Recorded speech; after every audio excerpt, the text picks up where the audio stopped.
প্রিয় দর্শক, আমার সামনে দেখতে পাচ্ছেন একটি লাইভ বয়া। আমাদের নাবিক জীবনের একটি অংশ বলা চলে না, একটি অঙ্গ। এটা আমরা বিপদকালীন সময়ে নদীতে বা সাগরে ব্যবহার করে থাকি। তো এই লাইভ বয়ার একটি গুরুত্বপূর্ণ প্রশ্ন, সেটি অনেকের জানা এবং অনেকের জানা না।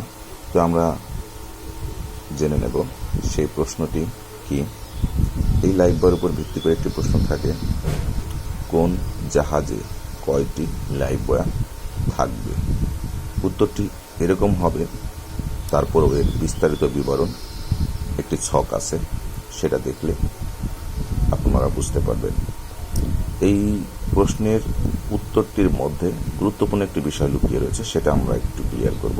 অর্থাৎ এখানে উত্তরে লেখা আছে, জাহাজের আয়তন ও উচ্চতা নির্ভর করে, অর্থাৎ জাহাজের আয়তন ও উচ্চতার নির্ভর করে কতগুলি লাইভ বয় থাকবে। আসলে বুঝতে পারছেন জাহাজটি কত বড় এবং সেটা কত টন মাল টানতে পারবে বা তার কি ধারণ ক্ষমতা, সেটার উপর ভিত্তি করে যে ওই জাহাজটিতে কতগুলো লাইভ বয় থাকবে। আশা করি বুঝতে পেরেছেন। তো এখন কর্ণফুলী, পশু, এগুলোর আবেদন চলছে।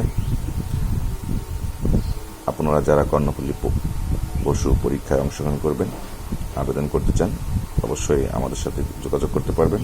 আমরা স্ক্রিনে একটি নাম্বার দিব, যোগাযোগ করবেন। সবাই ভালো থাকবেন, সুস্থ থাকবেন। ধন্যবাদ।